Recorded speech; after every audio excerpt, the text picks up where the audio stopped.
on, y'all? Welcome back to another Geekly Goods Roundup, y'all. We've got some excellent stories to talk about today, including Alien Romulus setting a franchise record and also dethroning Deadpool and Wolverine. We got to talk about it. Also, maybe no Eternals too. It's sounding pretty bleak from the Variety article. And we've got more to talk about, including The Monkey. There's a trailer for that, which is Osgood Perkins' next film.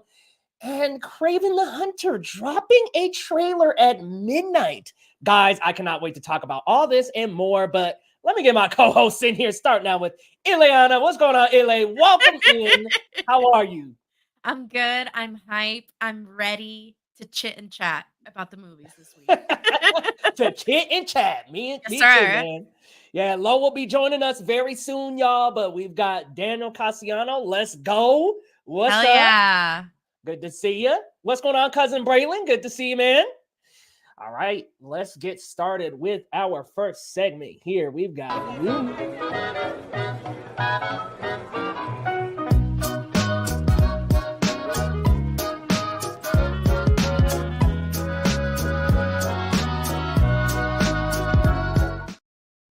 All right, new movies and shows, guys, and y'all know what dropped this week was Alien Romulus, guys. Sort of, I don't even want to call it like Prey, but it is sort of taking the franchise in another direction a little bit, going back to its roots, getting us back to those aliens, guys. We follow a crew that we haven't followed in any of the other movies, stranded out in space, and they discover a sinister alien and its colony out in outer space. It is quite a movie. Like I said, this is directed by Fede Álvarez, and yeah, it takes the franchise back to its roots, Ileana, that horror-driven roots. But not only that, we were talking a little bit before this, it kind of plays like a greatest hits album of the franchise, where it's not only borrowing from Alien and the Aliens, we get some stuff from Prometheus, we get some stuff from Alien Resurrection, Covenant. There's some references Even Alien here and there. Isolation, the video game. Alien Isolation from like 2015. That was not on my bingo card. Lots of borrowed elements, but let me know, what did you think about Alien Romulus? Because I think we're in the consensus here that maybe we liked it quite a bit, but there was just some things that we didn't quite like. How did you feel?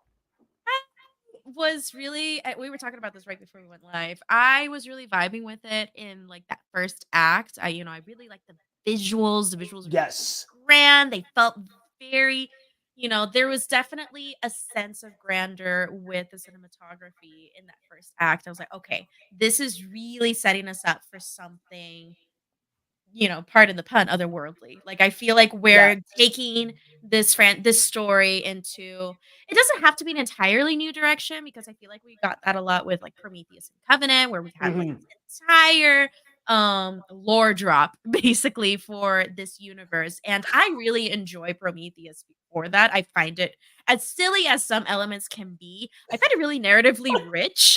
Yeah, for sure. I just love, I love eating up lore. Even if it's silly lore, I love a good little bit of lore. I love backstory, especially when it's done well. And I find Prometheus really interesting because of that, because it explores, beyond just this really weird, impossible to kill alien from 1979. And I really thought that this movie was going to give us a little bit of that.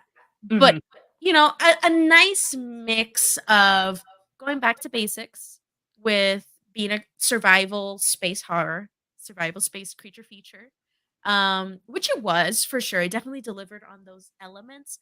But I feel like we were just retreading the same tracks, as we went on. And I went and saw this with my friend and my colleague Hector Gonzalez, and we kind of had the same feeling, where the real movie didn't really start until like the last 20 minutes.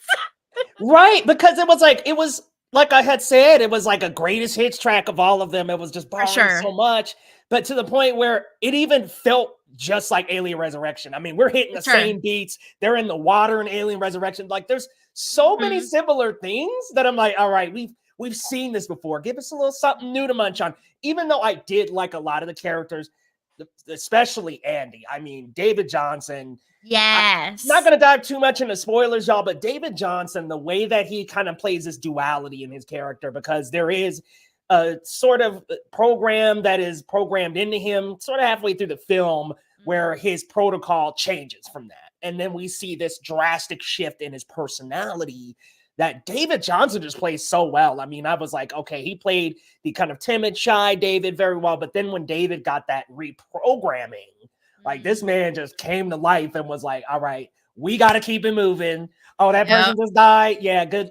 That's fine. Good luck to you. Good luck, babe. That man is a savage. I was like, this dude does not stop for nobody. He was right. I was rooting for him. He was right. When he was like, we got to keep it going or we will be killed. I was like, you might want to follow this dude because So I really liked that, and I feel like we could have explored more of that. Again, not diving into spoilers, but we do have like this synthetic character. Yes. Again, I love exploring this sense of like existentialism and this like what seems on the surface very simple, straightforward, again, horror movie. But it gives it some kind of twist that really makes you think inward, like, oh damn, like that is not as simple as it may seem. Nothing is black or white. And yeah, I really love David Johnson in this role. I think he really killed it. He was one of the like highlights of the movie. But there's some things I'm not gonna spoil it, but there's some things holding that back. Like we go and I kind of feel like all of us have this consensus, right? You either love that last 20 minutes or you don't. And I think that could be a make or break for you if you're watching this film. It could be like, wow, that last 20 minutes, Fede Álvarez just went forward, did his own thing. Yeah. I wanted a little bit more of that in the film. Huh? It was just freaky. Like we needed it to be more freaky. We needed it to match our freak. Yeah, I needed that throughout the film. But we got Didge D. What's going on, Didge? Welcome to the stream. Welcome, chat. What's going on, Art? You're not first, but you're first in our heart, friend. So thank you for joining. We got Real James. What up, James? Good to see you, man. Thank you, James, saying we're crushing it. Speak of the devil. What's going on, Lo? Buenas. Welcome. I was like, hold on, give me a second. But hey, good evening, y'all. I am a sleeping beauty. I literally woke up like 10 minutes ago. You're glowing. But we are here. Sorry, Lo. I didn't want to say my eyes this, but it's tisk. No, I'm just playing. Oh, my heart. I was like, I'm fired. I'm fired. Didn't want you to find out. Oh, it's like those animated like shows where you just pull the hatchet. Yeah, like trap door. Bye. Oh man, good to have you, Lo. Good to have you. We need a consensus here. Yeah, because I think you're talking about. I think you really liked Alien Romulus, but I just wanted to read this here from Art, who said the same thing as we've been saying, LA.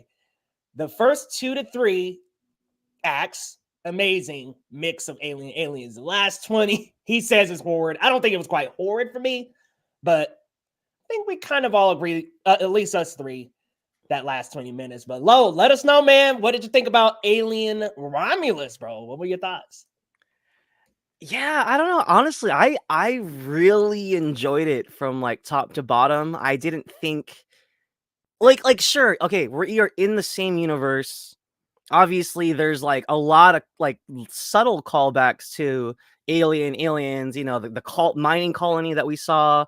I believe I saw a still on Twitter where it compared like the shot on Aliens and the shot that Fede provided us, and it was like very similar, like with the bar and the way the colony's set up in the original Aliens, when they're walking through the colony and it's all destroyed. It looked very similar to the one that we saw that was actually had life and people in it. So that was kind of cool, but like I never felt like it was beating us over the head with it. I just honestly felt like, okay, this is the universe that we're in, and this is where we're at. It's in between Alien and Aliens. So obviously there's going to be some carryover from like certain elements. And I thought it was really interesting to see the very first xenomorph that attacked Ripley in the first film, like seeing that float through space, and then they find it and they research it. I thought all that made a lot of sense to me. So yes, that first couple acts, I was on board. I loved it. But even when it turned, like even when things started to get crazy, I still felt like it really had its own flavor. I really loved the anti-gravity sequence.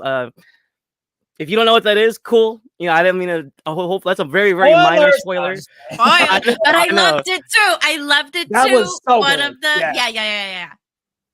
And like, you know, sure, okay, maybe there's a couple moments that felt a little bit like, okay, we've been here before, but it's just like kind of like a Godzilla movie, right? Like, how many times can Godzilla wreck a city, right? So it's like, yes, there's gonna be facehuggers.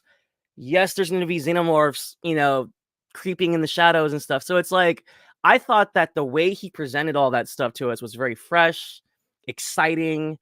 There was actually a moment there that I think, like, my favorite moment in the film was, is this a spoiler? It's like where they discover that the facehuggers sense your heat.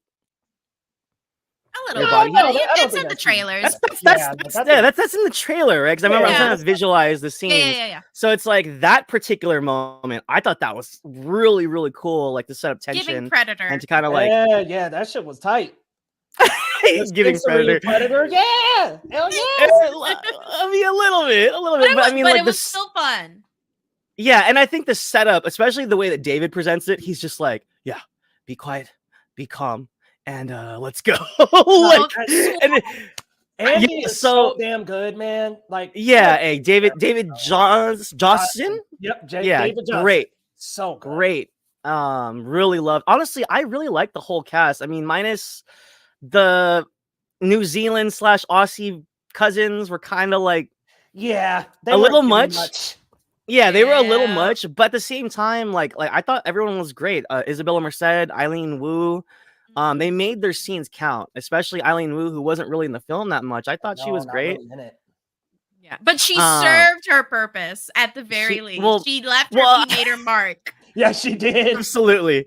Like, considering how, like, the role she plays, she did her part justice. And did the alien resurrection thing, guys, I don't know. Okay, yeah, sure, it feels similar, but I felt like it just did it better.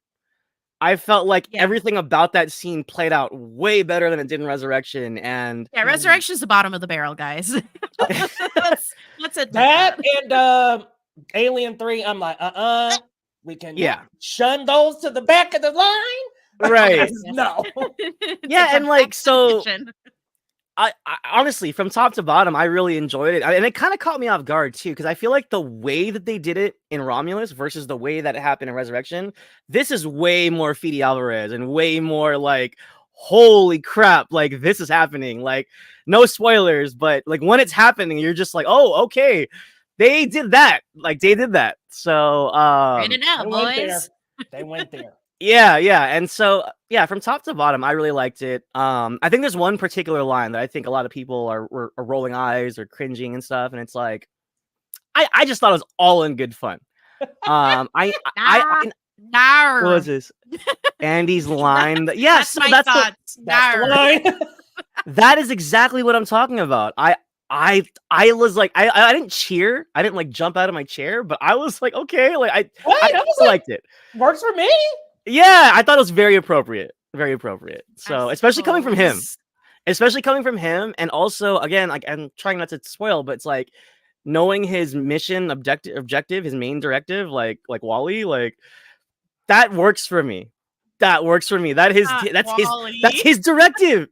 Yeah. You know, like, what's your directive? That's his directive. And I think that line, that's why it works so well. So it was just, I found it a little clunky, but you know, I understand the purpose. I understand the callback. I was just like, at that point, I was so tired of, again, I was saying this earlier, like, we're doing something fresh, we're doing something new. Oh, let's take it back again. I'm like, oh my God. Like, you know, we don't have to do, like, hit every note from that original formula. I think it was just, I feel like it needed to be a little bit more confident in the new elements it was bringing to the table. Yeah, I feel that because it borrowing the elements kind of clashed. Totally feel you, G. Colby. Sorry. What's that? Oh yeah, the quote. Yeah. I think borrowing from the other movies unfortunately took away a little bit of that unique feeling it could have had, especially, I mean, the last 20 minutes was all that. But I think that we could have had that a little bit more in the movie. And I think maybe this is just me. I know this is the setting that they're trying to make dark, deep space, but there were a couple of scenes I was like, shit, I cannot see nothing. And maybe I need to go see it because I didn't have my glasses on. So I was kind of like, it's a little dark in here and I can't see nothing. And some people We're just like, damn. I was like, what is that? And some people reacted at one scene. And I was like, dude, I didn't even see that shit. Maybe I'm just having AVP Requiem. Oh man! But I don't know. Hey, hold on. You said we did not get to AVP Requiem territory. At least in my opinion. No, it's like I said. I think I just have bottom of the barrel. This is just a trigger response. AVP Requiem is literally just sounds like you just like. It's it's just the sensory experience. Oh man! Goodness gracious! Art was saying his theater groaned. Ouch! Oh man!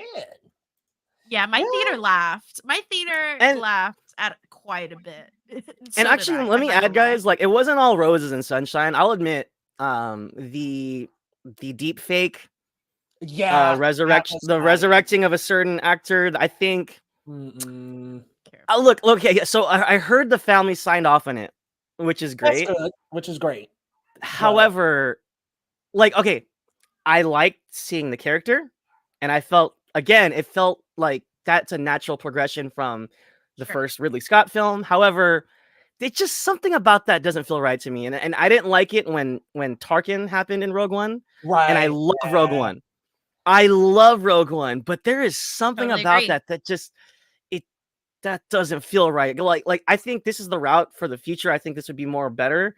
Like, just get someone that kind of looks like the guy, and then again, just put the same name, get an actor, and move on. Yeah, and I think we can do that. I think time has progressed where we could just put some makeup on somebody. I mean, look.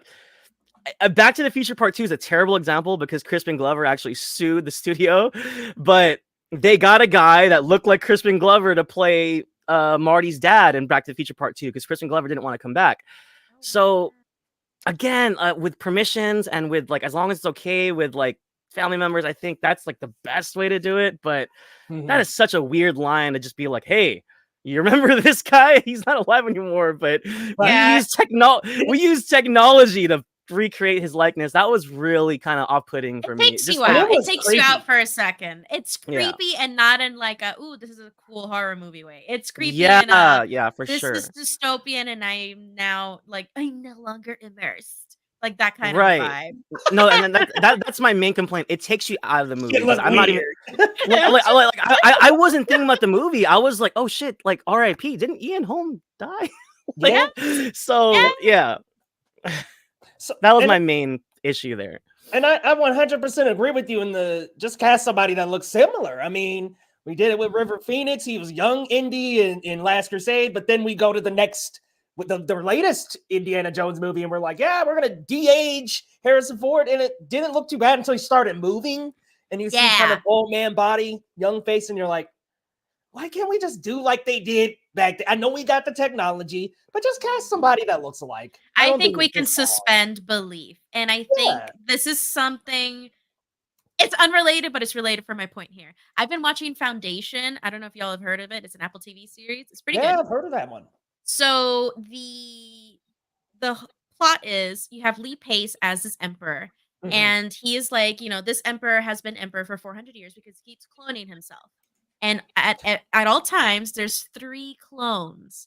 There's one that's already old, there's one that's middle-aged, and one that's young, and the cycle continues. And they're all the same guy. So you have Lee Pace, and you have an older Lee Pace, let's say, and you have a younger Lee Pace. You think they're CGIing his face for these other characters? No. They got an old guy playing old Lee Pace. That kind of fits the vibe, fits the brows. And they got a younger guy that, sure, that could have been a Lee Pace when he was 17. But it's clearly not a CGI. We can suspend belief by casting actors that they don't even have to be carbon copies with their physicality. They just got to have the vibe. Just, if they can act the same and have sort of, distinct features that can match, we can suspend belief for sure. Yeah. And see, I think that's the way to go. Just cast somebody that looks alike. That's perfect. The way Foundation is doing it. And I think for me, yeah, that was definitely one thing that took me out. The darker scenes, maybe the last 20 minutes I didn't love. But other than that, I think this is actually a strong sequel to Alien. And I can't say that for a lot of the movies. So I will 100% say, I think for me, I'm not big on Prometheus. So it was my favorite since Aliens for me. I think I got it at number 3. It's been hard for this franchise to live up to those first 2 films. Yeah, and truly really difficult. I don't know how y'all feel, but I think Prey was better for sure. And I think it might have been because it did its own thing so much more. And I was like, maybe we could and yet still made sense. Yeah. Again, lore. Look how fun playing around with lore is, because then you have the narrative freedom almost to go into completely different directions that still make sense within the universe. That's the kind of stuff I would like to see. So I kind of wish we had that. I really like Alien Isolation, the video game, and I really love how many nods there are to that, because it's something we haven't seen on screen. You feel me? Like, I'm okay with that, because it's not really something that we've seen in live action. And it's not, so that way it still feels fresh, but it still feels cool. The concept of having, this research station, just like Sevastopol and Alien Isolation, you had I wish we played more with the, I'm going to say, I don't remember the name of it, the device that they showed at the beginning, like that motion sensor, like a little radar. I wish we played more with that. I really thought we were going to see more of that element in these scenes where we're surviving and we're, having these jump scares. So that would have been really fun. But I do enjoy the set pieces. I feel like those, especially that, zero gravity scene, was one of the best. And those were the moments where I felt like, oh, this is like a really cool, interesting movie. But man, it's just the things surrounding it, the things trying to string it together, it just wasn't sticking. It wasn't sticking for me. It went full Aliens in that zero gravity. I was like, let's go, baby. We shooting weapons. I like it. The action is getting involved. Like, yeah, when they started ramping up the action sequences, I was like, Aliens, baby, we back. There was one other thing I thought of, because I saw it twice now. And really? I was into it. Well, I had to leave early the first time. So when we took that final turn, I kind of went into Resurrection. I actually was like late for work. So so my first screening, I walked out of, and I was like looking up, and I was like, what is happening? But I had to leave. No, because it was getting really crazy, and I was like, holy shit, this is crazy, but I have to go to work. I have to clock in. Lowe's manager, he is dedicated. Manager, give him some more time. You know what's funny? No, there was a part of me, I was like, should I just stay? But no, I was a good worker. I showed up to work on time. You're an honorable man. I know there's a part of me I'm here. Maybe I just, but it's just half an hour late. It's okay. Don't. But so I would be the same. So after 2 rewatches, kind of like what you guys are saying, God, this movie's gorgeous.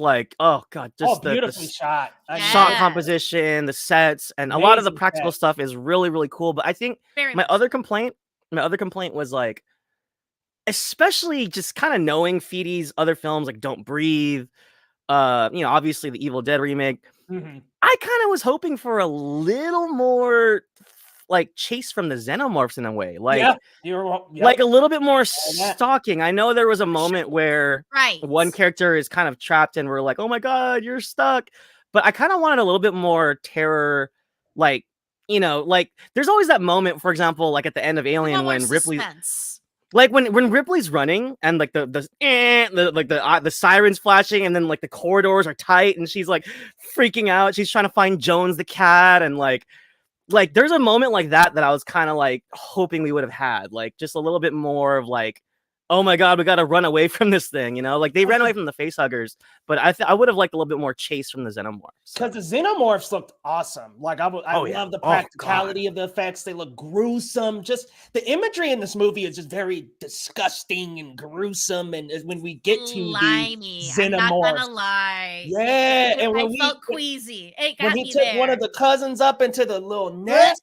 and I was like, "Yo, this is the shit that I came for." And that was like the most, really, besides the last 20 minutes. I'm not gonna spoil there, but that's the most we got of the xenomorph prime, the actual xenomorphs. Yeah. I got one more question for y'all before we move to the roundup. Do y'all want an AVP now with Fede Álvarez and the director of Prey co-directing? Why Because not? I mean, listen, if it's those two, I'm down. Yeah. We're going for anybody involved with AVP Requiem. Count me out. I want to. Yeah, no. So on the condition that Trachtenberg is involved, hell yeah. Yes. Hell yeah. Like, let's No, go. I know they're gonna get down and freaky, and that's what these movies deserve. Yes. And again, like, seriously, Prey was like one of my favorite films. That was last year, right? Or 22? 2022. Yeah. Yeah, that was one of my favorite films. And I'm going to be Finger. honest, I was pissed that we couldn't see it in theaters because that movie was gorgeous too. For real, man. God, the some of the landscape shots in that, and like just the scale of like, you know, their battles. Like, oh my god, that would have been so cool in the theaters. But it is what it is. Damn it, Fox, or whatever they're called, 20th Century Studios. they dropped the Fox, right? It's like 20th Century Studios. Yeah, I think so. Yeah. Yeah, whatever they're called. Shame on you guys. What's going on, Agamotto? What's up, Pat? Agamotto. Yes, hey guys. Concept for co-directing sounds super interesting. Here for it. Yes, It sir. would be fun. Yes, sir. It would definitely be a fun time. I think those team up movies, as silly as Requiem is, I saw it so many times because they would always play it on FX when I was little. Oof. Yeah. I would just eat it up because you know what? I was like, I know this isn't good. But I'm so thoroughly entertained at how silly and goofy it is. I gotta ask you though. I gotta ask real quick. Do you think maybe you're thinking of AVP Prime? Because AVP Requiem, you cannot see nothing. Like I'm not even over exaggerating. The lighting is just like No. For sure. Wait, am I confusing AVPs? Wait. Which ones? because No, no, because it's just AVP, and then the second I one- love the first one. Yeah, no, wait, first one is AVP. awesome. Yes, the first one. The first one is the one Like, I saw a million nobody- times. Sorry, Requiem is when they Nobody were can on tell Earth. me nothing. Yeah, no. The first one's great. The first one's First awesome. one is a banger. It's the one where they're on Earth and it's super dark. Yeah, you can't see shit on that one. But the first one where they're in Antarctica, Yes. loved good. it when I was little. I love that it. one. It is And so my funny. only gripe with that one is that they made it PG-13, but otherwise I thought it was a Right. cool way to bring them together, like the secret temple where the predators hunt the aliens for fun. Like, that's cool. Love that. The whole like ancient civilization lore, yada yada. I love that shit. I eat it up. I think it's so Yes. fun. I think it's so Nom, nom, nom, silly, and it just it really lends it. Sexy bacon. I'm just like imagining Eli watching AVP like, I love this. I love this. It's so silly, but it's like so just there's so much to it. It lends Hey, itself for hey. shenanigans. Her, knowledge, she was her. The friend of the enemy of my friend. No, wait. The enemy of my enemy is my friend. Yep. Love that. I loved that. I was like, let's go. I was like cheering her on, man. Yes. No, the What way the happened movie to her? ends with the fucking her Yeah. hunter's mark. Oh, My heart. I was like, you did that shit. Like they respected her. Oh my god, I love that. I think that's just one of the things again, like that movie or that kind of concept really lends itself to like incorporating like the human aspect of it. It's cool. Godzilla It's versus cool. There's Kong. a world of possibilities there. Yes, a ton. But keep All right. it off Earth or at least out of a city. Like Yeah. I don't want to see a suburb. I don't. I'm That's with you silly. there. Let's go into outer space. Yeah. All right, y'all. Let's move to our main meat and potatoes of the show. We're headed for the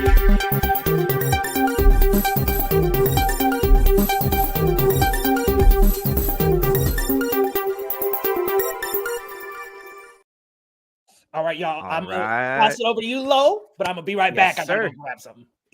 I got you. Bring All back right, guys. snacks. Sorry, pardon the late delay, but we are here. If you're new, we always kick off the roundup with a check of the box office pulse. And surprise, surprise, Alien Romulus finally dethrones Deadpool and Wolverine with a pretty strong 41.5 opening.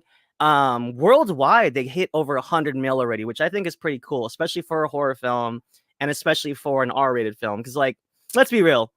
Deadpool and Wolverine and Joker are like outliers because of the superhero nature of these films, but R-rated films usually don't make this much money. So this is awesome.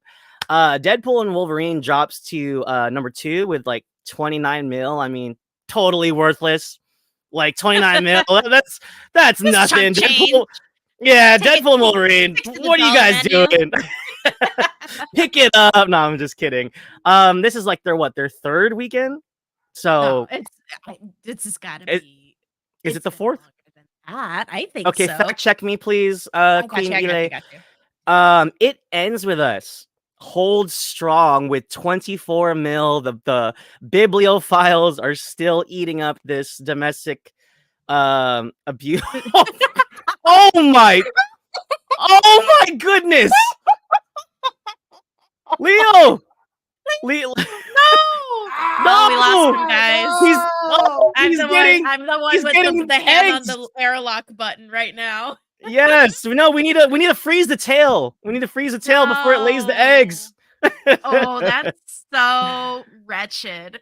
I am so jelly. That looks so awesome. I'm free.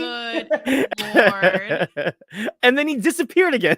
What's happening here? Oh All my right, so God. the alien hugger has taken away his camera. And let's see. Twisters and Coraline round the top 5. Hey, surprise, surprise.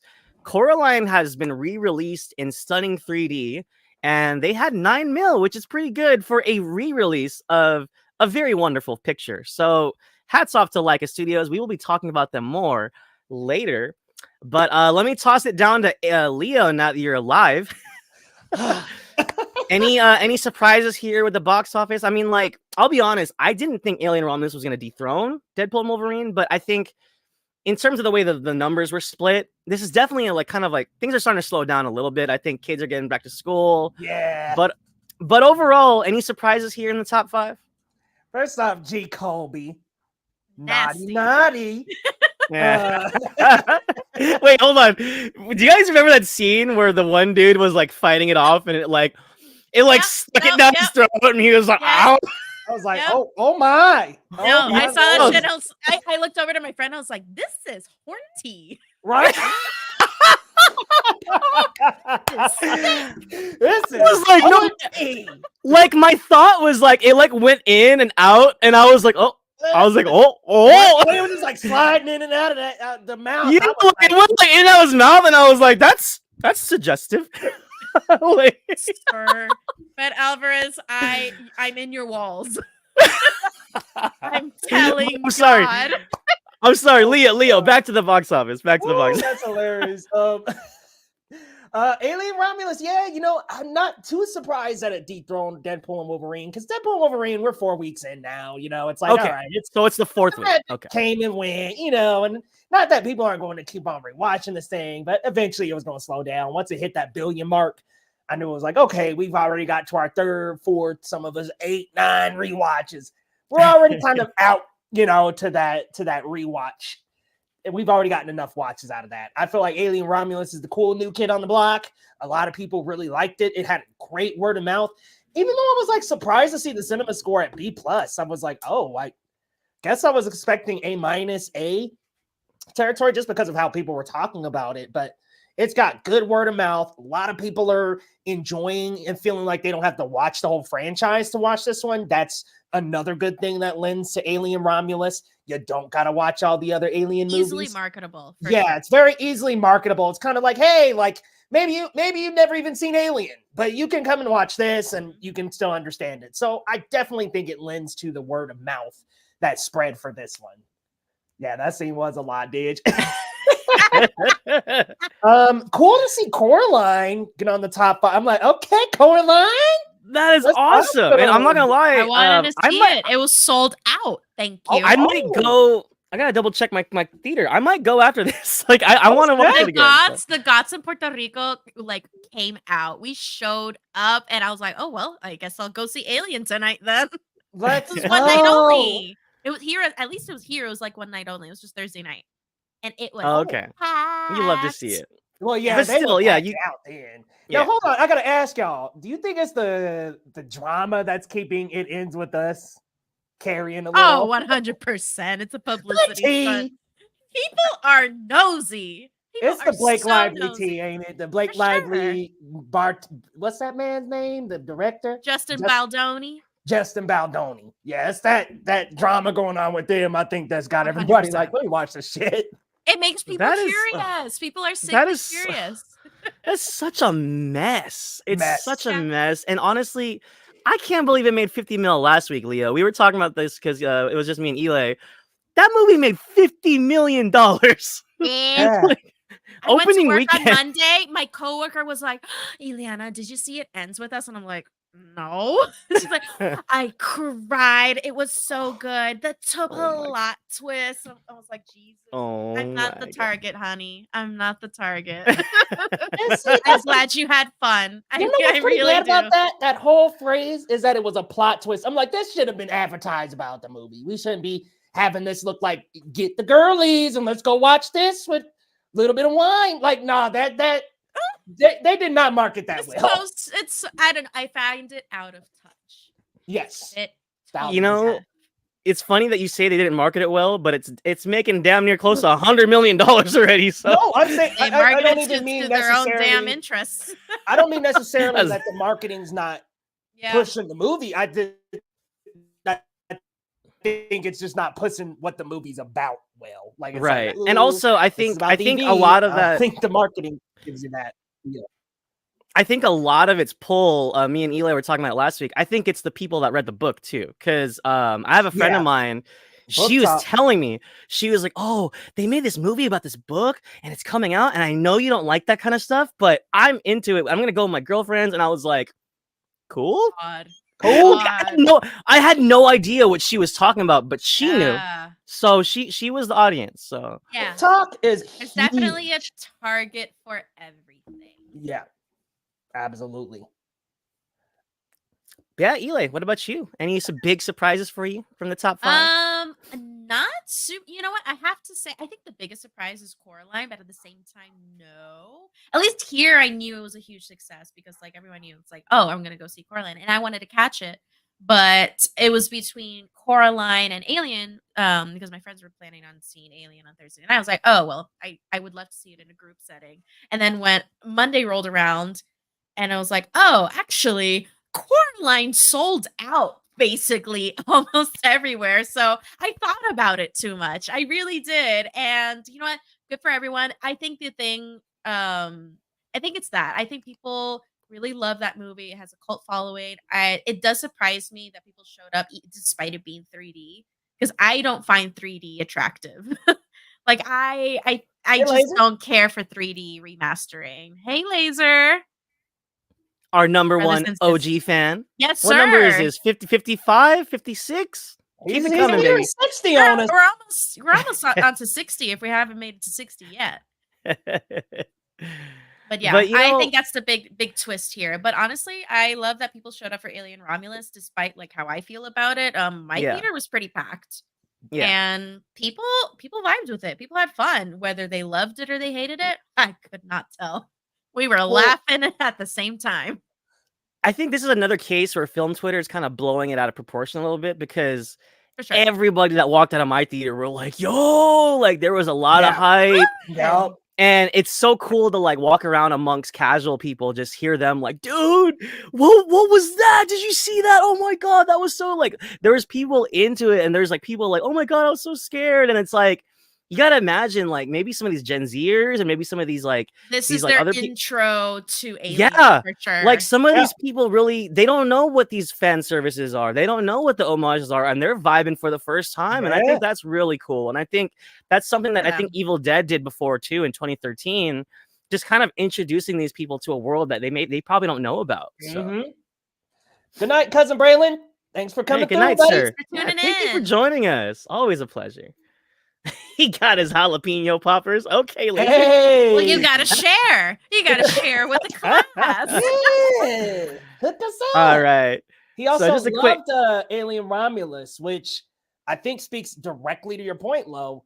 It's introducing it to a new generation that maybe didn't watch the Ripley movies, the Aliens, but you could still enjoy this. They should.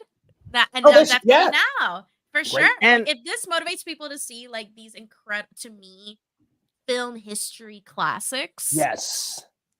Hell yeah. So I don't even want to like highlight this too much because I think it's ridiculous. But did you guys see that thing on Twitter where like this dude was like, "Oh, the first Alien had some of the greatest character actors of our time, and you know, like the something about that cast was so intriguing." But when I watched Romulus, I was like, "Who are these kids?" Oh my god! And I thought that was such a piss poor take. Like, Really?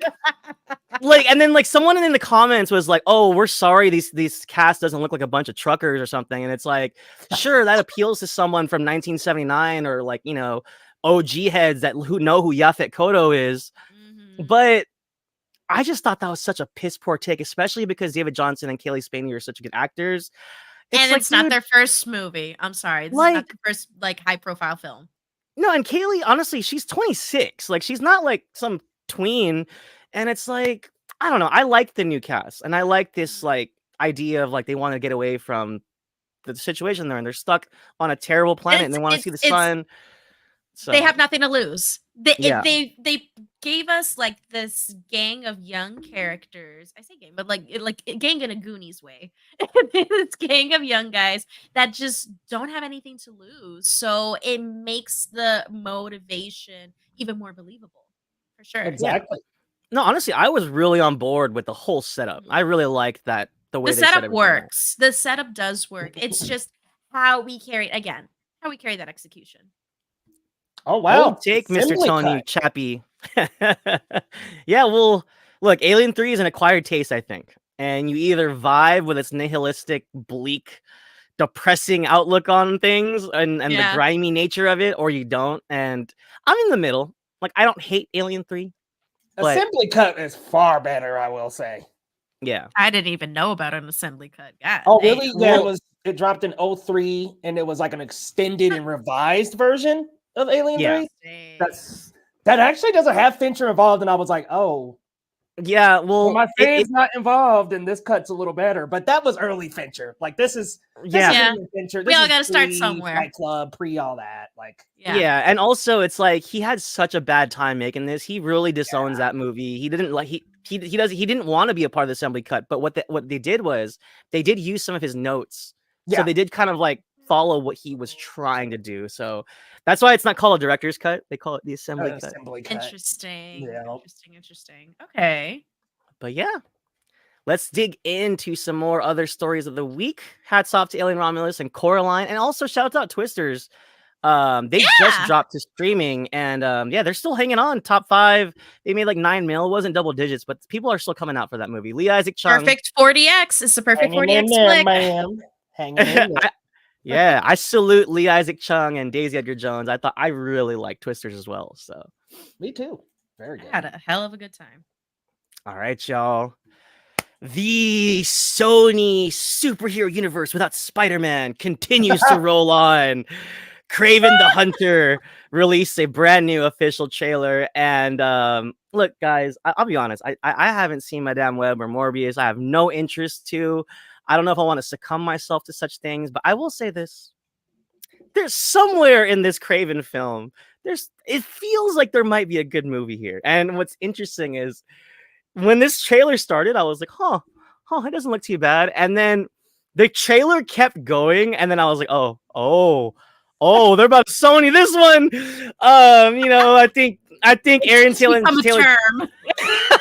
Look, Aaron Taylor Johnson, I love him. He's a great actor. Man, he started doing this bear crawl thing. I was like, oh no. And I'm gonna be honest, I'm not fond of the human hybrid rhino, but look, this is where we're at. and this is the lore they're gonna follow. Hats off to Russell Crowe as well. He's great, but I don't know about this one, guys. Let me throw this to Eli. Were you a fan of Madame Web or Morbius, or do you even care for Venom? I avoided them. Okay, I were you into them. Venom at all? Like maybe a little bit. Now, here's the thing. Here's my thing with Venom. I think Venom is at its best when it's silly, when it's a rom-com. When it's a gay rom-com, it's at its best. It's so fun. It's so fun. I like Venom 1. I like Venom 2. I really do just enjoy myself because if it's not taking itself seriously, neither am I. And you're making me laugh at the same time. So Lethal Protector. No, were you pen pals with an ant? Like, that's a great quote. That's funny. But I don't know. This just, again, I think the same thing happens with Morbius. The same thing happens with Madame Web. They're trying to seem cool, and it's just not really. It's not really giving. It just looks stupid. What the hell is that? What the hell is that? It's making me miss Paul Giamatti. Like, what? Why? How Honestly, did you do that? He looked great. To me. I crush you. Give me that. I like that.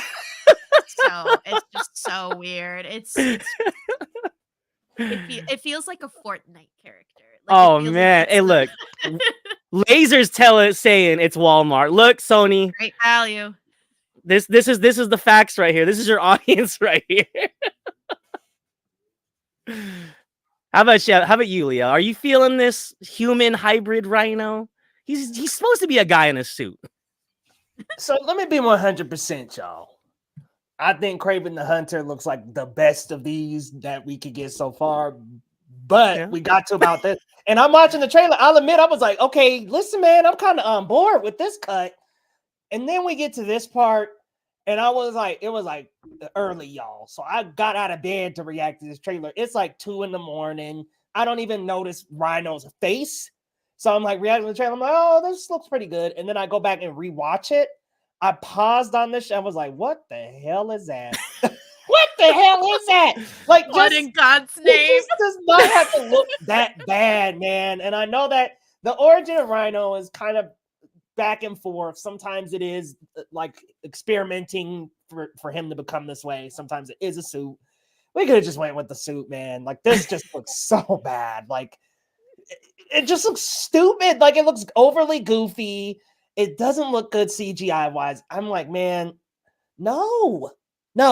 This looks Madam Web. This looks Morbius, which I sat through both. I took PTO to go watch Madam Web early. Oh no! Oh my God, it was awful. Are entitled to compensation.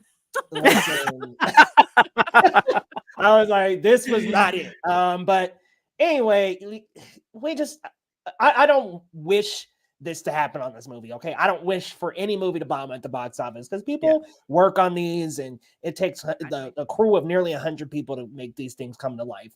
But if it does bomb at the box office, I hope they say, okay, maybe we need to stop. Like, I hope that if this does bomb, it is the stop for them to. It's a sign for them to stop doing this shit. In the name of Jesus. Like, please, we're begging. Please stop. We're no longer negotiating. I think my thing too is like, because Madame Web did so bad, and I thought, okay, cool, maybe they'll get the point. But I think they were so far into production on this one. Oh yeah, it's like almost they gotta commit to the bit. Yeah, like it was practically done, and I'm just like, wow. But to your point, Leo, I think you gotta wonder, like, Sony has to see this, like. How many more times are you gonna let this happen yourselves? Like, but I get it with Venom. They could have kept going with the Venom stuff, like just do Venom only, nothing else. And that's the thing is like the reason why Venom works is one, Venom's a known character to even people who aren't deeply into Spider-Man. They know Venom, such a big villain. He's one of the iconic villains of Spider-Man, so we know him. But to make it kind of this gay rom-com that's fun and funny, that brings audiences in, and that's fun. That makes it enjoyable. Morbius trying to be serious. Madam Web pulling up in the chair at the end. Just stupid, man. Like, with the sunglasses. What are you doing? Like, by the way, do y'all mind if I spoil this for Madam Web? I don't care. I don't know if I want to sit through it. The marketing, you got all the girls in the Spider-Man suits. It's like, awesome. We're going to see 3 different versions of Spider-Woman. We never see them, right? They're in the fucking last scene. Wait, Ezekiel Sims has a dream about them. That's and it. The dream never happens in the movie. So he has like a vision. They're going to pop up and be these Spider-Women and defeat him and take him down. Never happens in the movie. So he's like chasing them, trying to get them to prevent this from happening, but it never happens. And at the very end, you see the exact same shot of them in the suits that you see in the trailer and earlier in the movie, and that's all we see of the suits. Stupid as shit. Goofy as hell. That's goofy as hell. You just say just goofy, man. I'm like, to be fair too, false advertising. Like, no offense to Dakota Johnson, and Jared Leto has his fans because somebody out there likes him, but they're not Tom Hardy. 30 Seconds to Mars emo girlies, man. Yeah, exactly. Oh my god, no! There's People dozens. People still. He's on tour, isn't he? Like, people still come out to those shows. So, they're not Tom Hardy, and I think that says a lot as well. So I think it's like speaking on Venom's success, But Tom Hardy is a very multifaceted actor, and I have to respect the hell out of him because he's not afraid. He's not afraid.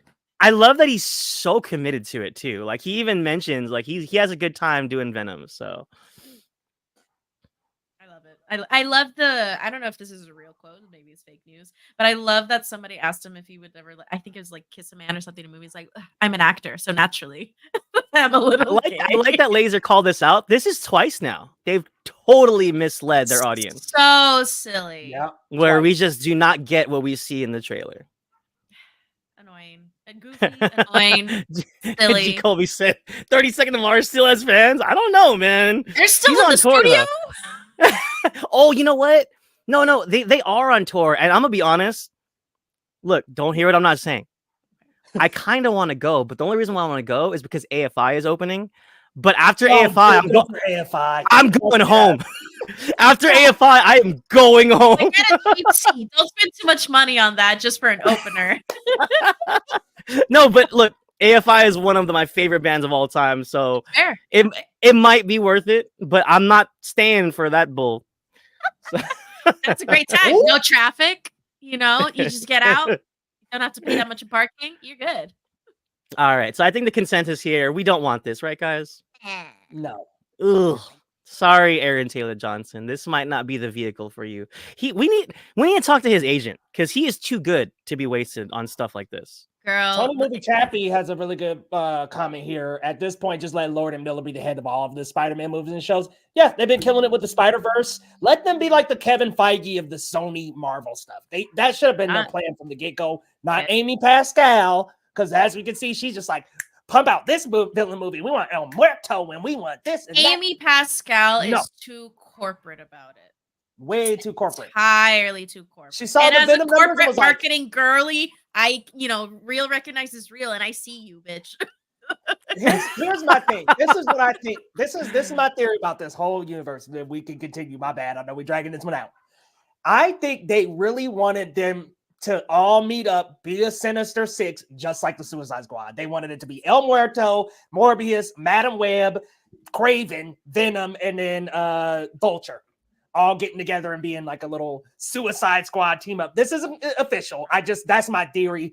And I think they were trying to go for that. They wanted them the Suicide Squad, anti-heroes, getting down, Guardians of the Galaxy. They wanted their own version of that. No, thank you. No, thank you. Take it back to the kitchen. Thank you. And real quick, hey, December Underground's cool, but hey, it's all about Black Sails, Art of Drowning. I'm an OG punk at heart. But it's okay. As long as people like AFI, I'm cool with it. Hey, AFI is the shit. Hell yeah. All right, y'all. Let's keep it trucking.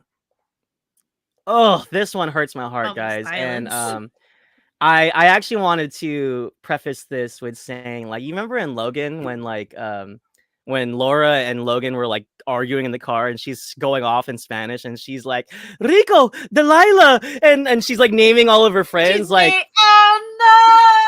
And then, like, Logan's like, who? What? Shut up!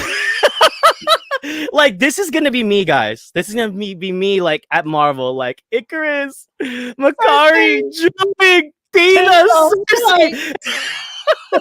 Makari, Oh Makari. my, dude, Makari and Druid. Oh my god, I love them together. Fastos. Oh my god, My these are my favorite, peoples. Tina. Ugh. Oh, Tina. These are my peoples, y'all. And reportedly, Eternals 2 has been scrapped. Plans for the sequel have been shelved, according to sources. And this just breaks my heart. And you know what else, too, guys? I wanted to preface this also saying, I think the closest thing we've gotten to a sequel is in Walt Disney World, Guardians of the Galaxy Cosmic Rewind. The villain of the ride is a freaking Celestial. It looks like Tiamat.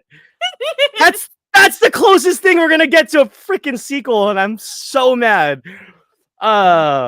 Anyways, I'm like sweating, guys. I'm sweating. I'm so upset. Leo, I know you like Eternals as much as me. Doesn't this just suck, man? I mean, Came out gushing, and listen, I understand, chat. I know not everybody likes it. I know a lot of people like this news. I personally don't like this news. It's rough. We kind of got a rumor about this earlier from Daniel RPK, and then Variety just came out and said it's reportedly plans have been shelved.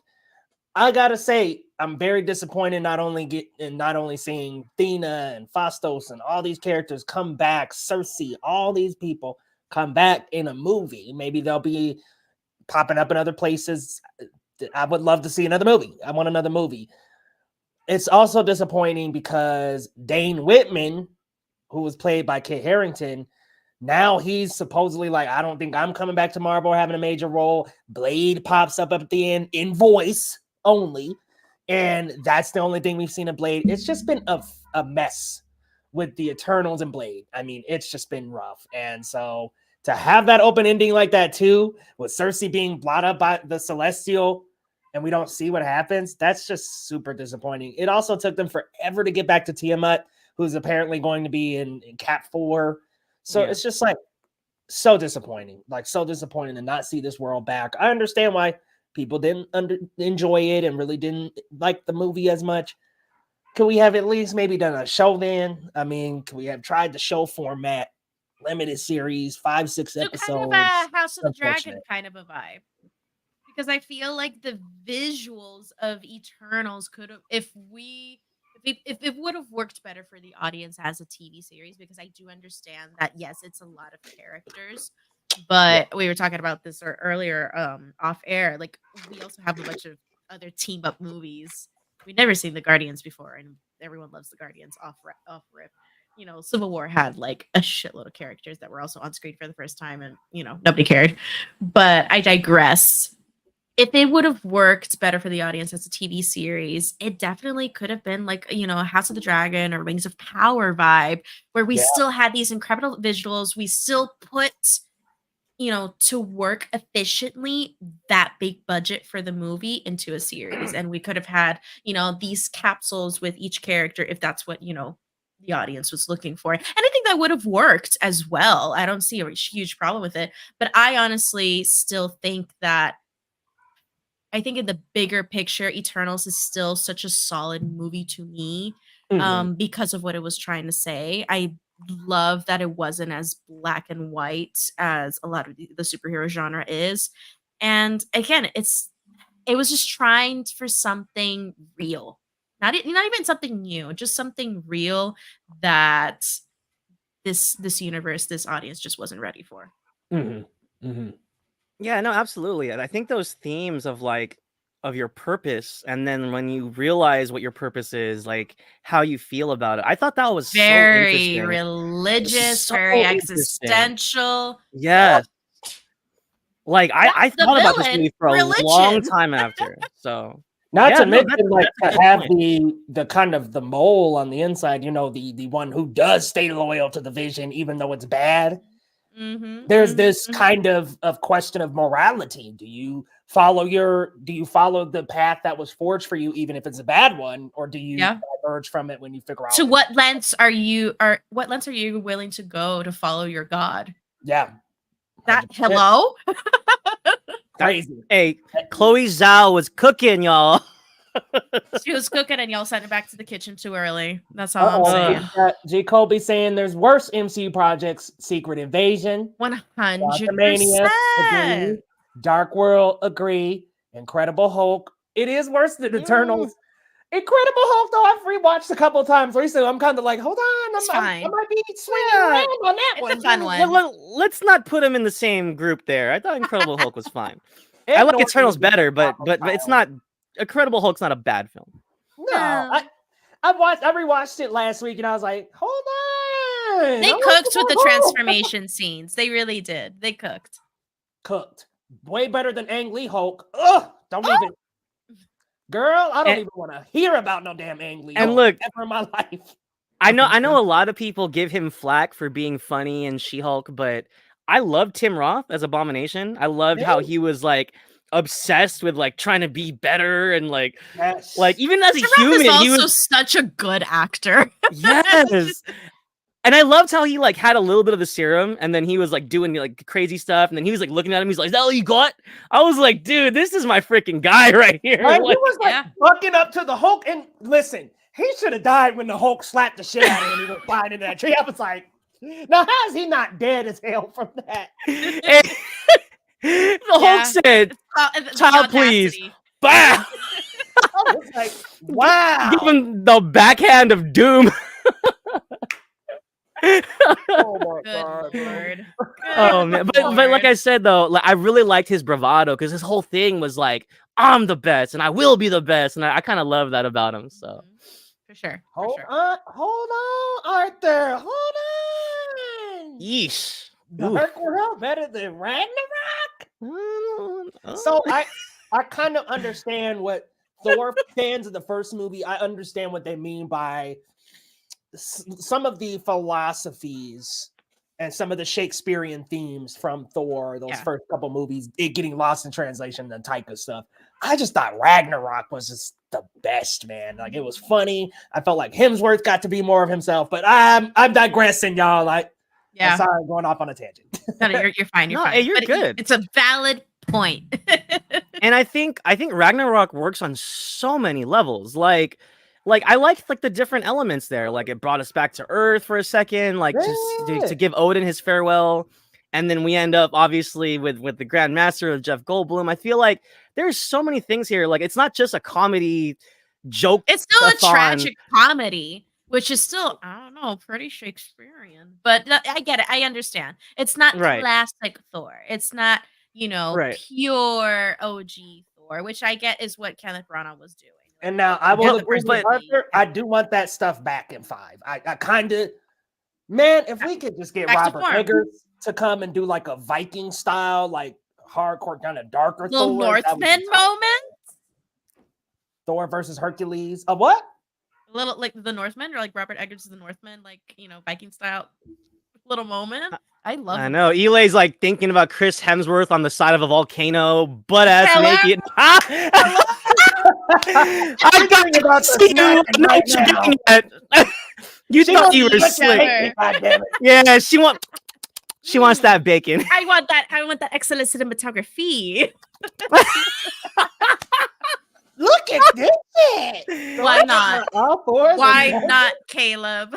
I know. Hey, that's that spicy bacon that she needs. Look, I'm not gonna hold you, Eli. I'm not gonna hold you. It wouldn't be a bad scene. I think Chris Hemsworth would pull it off too, especially after seeing his what was it, Dementis version of himself. Like, Furiosa. Yo, he was doing his thing. Make it epic. Do you have it in you? I really like Furiosa, man. I just wish we had more of her. I know. Don't look like that's happening. True. I know. We were hanging out with preteen Furiosa for like an hour. Too long. Grow up. But yeah, this was a sad day. But to your point, Leo, I do hope that some of these Eternals at least pop up here and there. It's just so weird to do it and then just ignore them completely. Like, so that's kind of weird. I just hope we don't lose them in the universe. All right, y'all.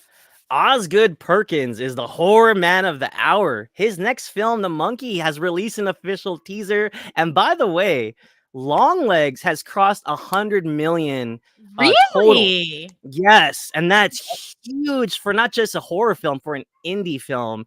The budget on Longlegs was 10 mil. So Holy they are crap. like 90 mil like in the green there, and that's really, really cool. Shouts out Micah Monroe and Osgood Perkins. We talked about this already. I loved Longlegs, so I'm here for it. This trailer for The Monkey, it's supposedly based on a Stephen King short story, and he's just back at it again, man. That trailer had me on the edge of my, like, I was just nervous and unnerved, and he just knows how to get under our skin, and I'm here for it. Yeah. This actually releases, I believe, next year. You can fact check me, Leo. I believe it releases next year. I believe so too. I think so, yeah. And that's wild. I mean, like, literally, he's riding off this high on Longlegs, and boom. February movie. Interesting. Yes, like with his Theo movie. James, Tatiana Maslany. Hello. Hey. My little She-Hulk, my little Jen Walters.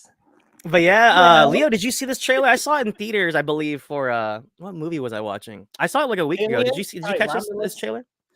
Yeah, I saw it, y'all. I don't know if I'm gonna watch, y'all. I don't know. Kind of got the I circus haven't caught it, vibe. I'm not gonna lie. Well, look, I mean, I don't think we'll be seeing no clowns, though, you know? Or is that just not your style? Like, just don't do them clowns, dark circus and stuff. You know, I might check this out though, because Longlegs looks good. I still haven't seen it, y'all.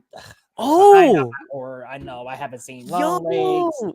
I ain't seen there's one more horror I haven't not seen. I'm like, I saw the TV Glow. I need to just get on that shit.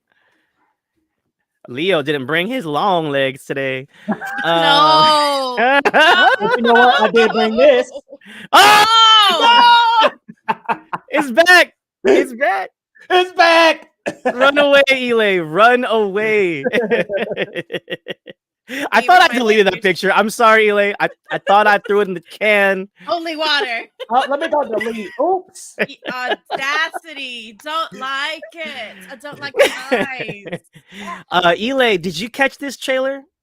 I have not. I actually totally missed it until I saw it in our little roundup notes, and I was like, oh, interesting.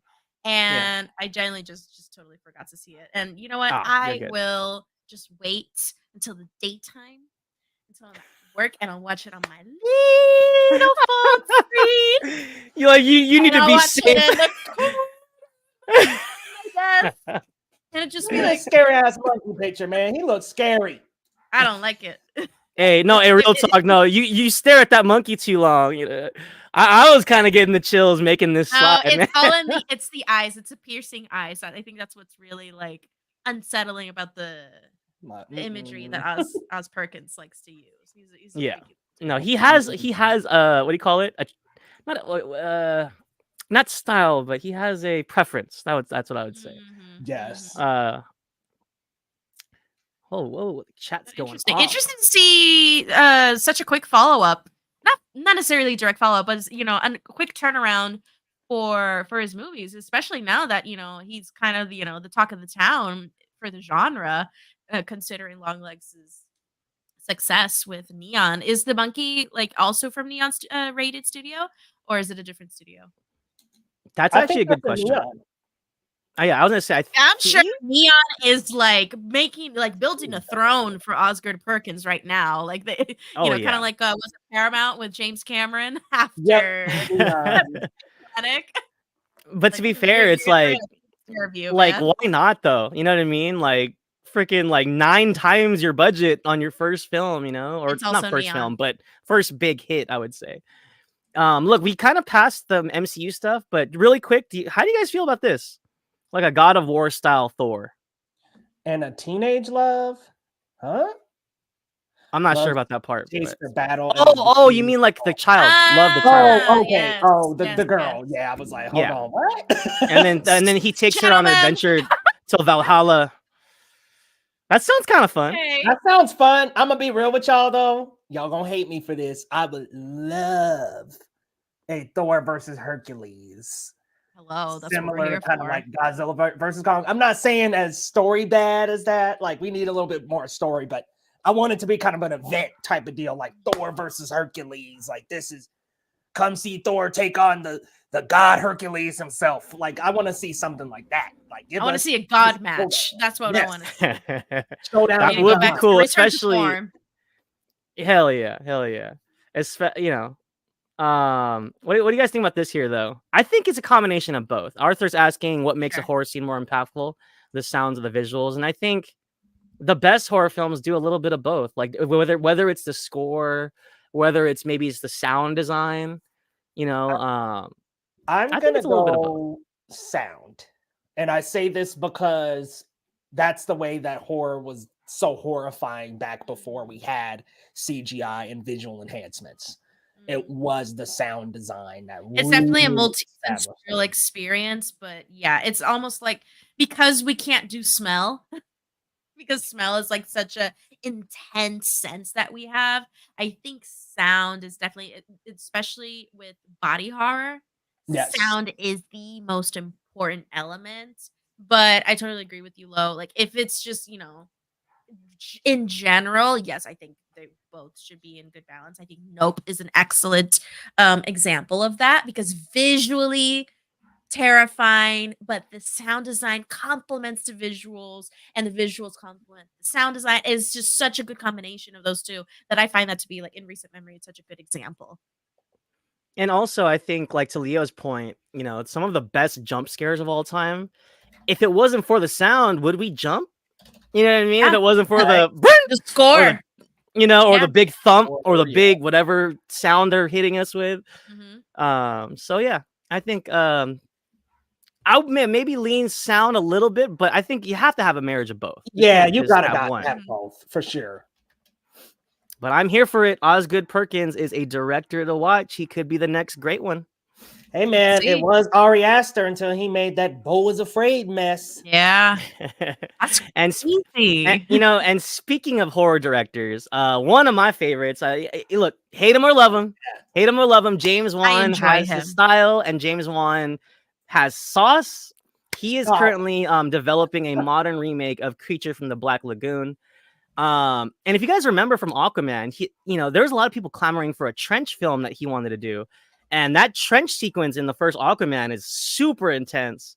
So I think, based on his previous track record, obviously, Insidious, Conjuring, and then, the stuff he did with the trench, I'm intrigued. Ile, how do you feel? I'll be honest, I really like classic Universal monsters and stuff like Dracula and Wolfman, but I've never seen this one. So are you familiar with this? I haven't seen it either. I think the closest thing I've seen was that DC series of the Swamp Monster. Swamp That's Thing? like Swamp Thing. Oh, okay. So that's kind of like the closest thing I've seen that's like similar to this style of a creature. But I totally agree with you, Lo. I think James Wan does have sauce. I think, sometimes it's a hit or a miss, and it's usually because of the script. But I think James Wan has a very distinctive style, and I really, really like the first Conjuring movie he did. I really, really like the trench scene that he did, and I believe for a hot minute there, DC wanted to develop a trench spin-off movie, which I feel like kind of died out, flamed out in development there, kind of development purgatory. But the idea of it, I think, is really interesting because we don't really it's been a hot minute since we've had kind of like, a water-based horror movie that I know of. And he could cook. I think this could be a moment to cook, especially with practical effects, especially with like kind of a suit. If we get the craftsmanship that we see in, for example, Shape of Water, I think we got some potential here. Absolutely. I feel like with our technology now too. I mean, like even back then, that creature design is really cool. For sure. But I think we can kind of build on that, and also kind of like build on, him in the water, and there's a lot of like fun elements you could play with there, like with how you build suspense in the film. But Leo, are you excited for this news? Yeah, I love the idea of redoing the Universal monster movies. I liked the Invisible Man a lot, did not like the Mummy though. So I think we got an opportunity to do another monster movie, another classic monster movie, and give it style, finesse, give it that modern day touch. I think this is one that demands that. Well, I think that's all about perspective, Tyler. I was like, Tyler, you thought he was hot?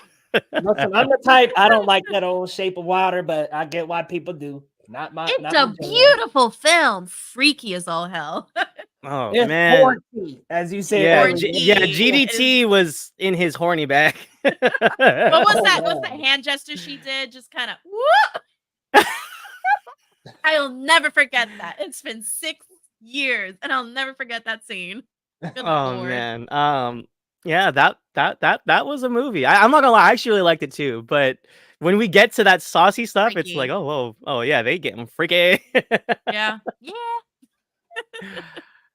Oh man, but yeah, honestly, and I think GDT is a good example. Like, I just hope that James Wan makes it his own. Like, for example, the way that GDT presented the character as sympathetic and more of like a, you feel sorry for the creature, and I think that's not the route to go here with James Wan. But I just feel like if you're gonna do this, like, I'd rather him not just make a shot for shot remake of the old one. I hope he really kind of switches it up and create his own thing. He can create his own mythology for this creature too, like where it comes from, what its purpose is. So we'll see what he's got in his bag of tricks. Yeah, I think adding his own style and touch to it will be awesome. Like, he'll make it great. Yeah, and I think I hate it or love it, I actually really enjoy Malignant. That was like his latest fare into the horror genre, and it was like a little bit giallo, a little bit wacky action, but A little that's the bit. kind of well, a lot of it wacky action. It was good. Hey, I wish I had the clip on here to show you guys, but that chair throw from like 50 feet, she's like an NFL starting QB.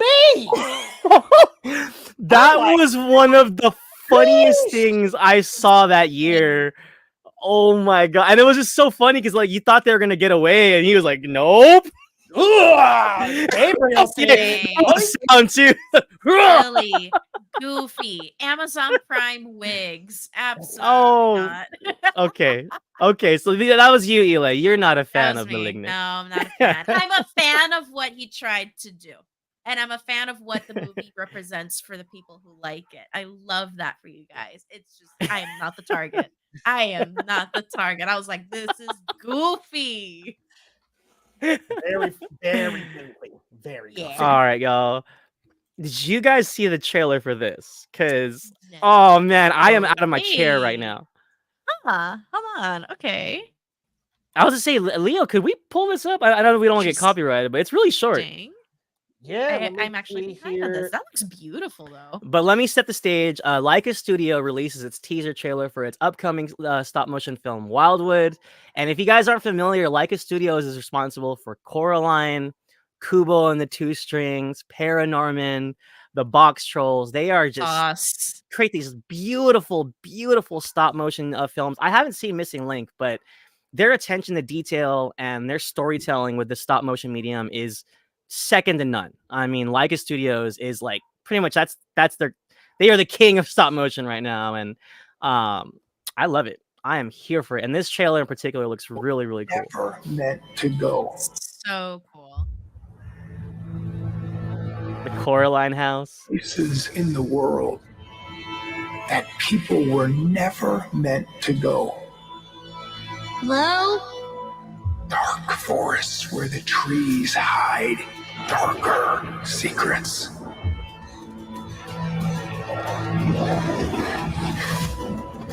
When the first settlers came here, they called these woods the impassable wilderness. It was a warning to keep away.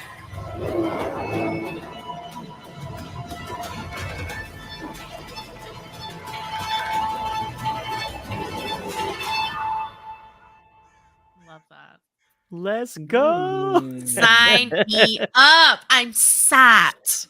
And this shot I got in our roundup is from Empire Magazine, but I found a couple other cool shots too.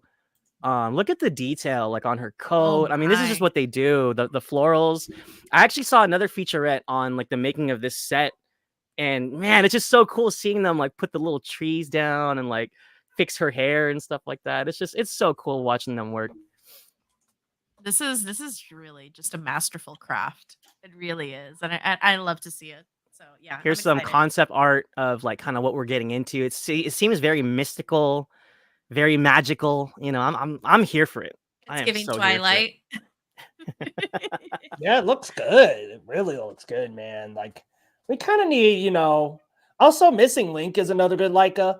We need that, like we need stuff beyond Disney, DreamWorks, and Pixar. And you know what I mean? Like we need some more animation studios, Studio Ghibli, like we need that. We need a diverse field of animated properties because it's kind of getting a little overrun with those, man. For sure. During the same week as Avengers. Yeah, that Missing Link coming out during Endgame was rough. Yeah. But to Laser's point, though, like you said, this like diversifies family films, and all of their films have been really, really strong, in my opinion. So yeah, it's like we besides Illumination, Disney, Pixar, what else? DreamWorks. We need some other stuff. Yeah, and the medium too is just so cool, and it's so incredible. I had to highlight that. So I think is he in this? I didn't know he was in this. Yeah, I guess he's a voice in this movie. Wow, that's where he's been, huh? What's your guys' favorite Laika film?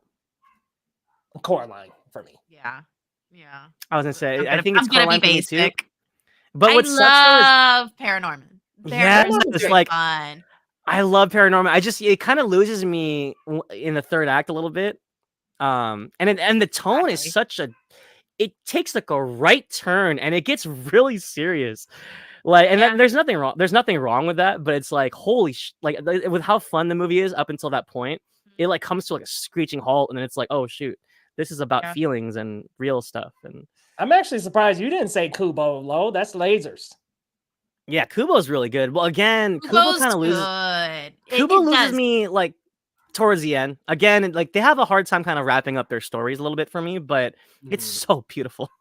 And I love his first story when he does like the he plays the song like with his little paper. I remember I was so excited to see Kubo when it came out, and then when I finally saw it, I was like, I want to like it more than I do. Just because of that. I feel like it lost me. It lost me at the end. Like I've mostly forgot. I only saw it the one time when it came out. And wow, tough crowd. Yeah. So look, Tony's one of the crowd that went to see it, and you kind of love it. I'm happy that Coraline's doing so well. It's a classic. Cool. I love that it's become a classic. I need to like look up my theater show times. I might have to go in just a second. Go catch that Coraline 3D. Yeah, I'm not a fan of 3D. I don't know, man. It's silly. I don't need 3D. I don't need all the bits and bobs. I'm a boomer. I think for the right film, it works. Especially like, for example, like a film like stop motion, like with the way they layer their shots and like some of the stop motion stuff that they bring to life. I think it'll look kind of cool, actually. I use these. So putting 3D glasses on top of these, I find as an extra step. Too much, huh? It's a little much. I can do it. I'm willing to sacrifice, but I'm not going out of my way for it. I think that's what it is. It's a glasses problem, not a movie problem. Yeah. I'm just silly. Well, y'all, as always, another fantastic show. We gotta let the people know what we got coming up on our platforms and where they can find you. Starting with you, Elaine. Where can we find you and what you got coming up? You can find me at Captain Melendez on Twitter, Instagram, and Letterboxd. And you can also follow Geekly Goods Live. I'm here every Sunday with the guys. As well, coming soon, the Puerto Rico Critics Association podcast. Awesome. Got a podcast coming up? What y'all doing? Reviewing movies or? We're talking more about the industry as a whole and being a film critic, and then doing like movie roundups with others. It's a project where it's currently in development, so I'm really excited about it. Our first episode, I have to edit it, and it's going to come out shortly. But yeah, it's more our journeys as film critics and kind of more of an educational situation. at Okay. first, but yes, we are going to be talking film, but it's going to be mostly in Spanish for Awesome. our local crowd. Great. Well, hey, we'll be looking forward to that. Thank you. Lo, what you got coming up, man? And where can the people find you? You can follow me on Twitter at Marcellus Durden, Twitter and Letterboxd. I am a proud editor and critic of the Cinema Spot. We have a lot. My accent changed halfway through. I don't know what I'm doing anymore. We have a lot of great reviews on the site. I wanted to try it again, but it's like, anyways. Man, we are hot right now. We got Alien Romulus review, Borderlands, Cuckoo, House of the Dragon season finale, Cape Crusader, Batman Cape Crusader. So check us out on all socials at The Cinema Spot and thecinemasspot.com for all your film and TV movie reviews. Guys, be sure to check them out over at The Cinema Spot, thecinemasspot.com, and follow everybody on social media platforms. Here on Geekly Goods main channel, we got some goodies coming up for the week, guys. Early screening for Transformers 1. I won't be able to actually say anything about it, but I'll be going to see that Thursday. And I am currently covering Only Murders in the Building Season 4. So you can find, not this Tuesday, but next Tuesday will be a review for that. So tune into the channel, guys. We'll also be talking some Marvel updates. Some updates floating around about Shang-Chi 2. So we'll be visiting those things as well. Come on over to the main channel and then come back here every Sunday. Same time, same place at 7 p.m. PT, 8 p.m. Mountain Time, 9 p.m. Central Time, and 10 p.m. Eastern Time. Come on back, y'all, and we'll talk some more geek next week. See you there. All right.